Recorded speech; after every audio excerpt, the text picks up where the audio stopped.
Kamusta mga amigo? Ito nga pala ulit Tito Roy at may pagbibigyan lang tayong amigo natin na nag-request.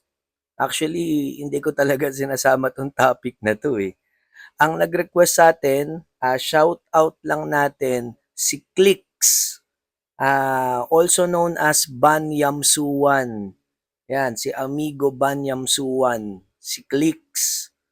Ang request ni Amigo Clicks is, ang sabi niya, Tito Roy, baka pwede next topic tips paano dumiskarte sa chicks. Amigo Ban, hindi ko sinasama to sa content ko. Pero pagbibigyan kita, baka mamaya kasi sabihin na naman ng iba dyan, babaero si Tito Roy. Linawin ko lang, hindi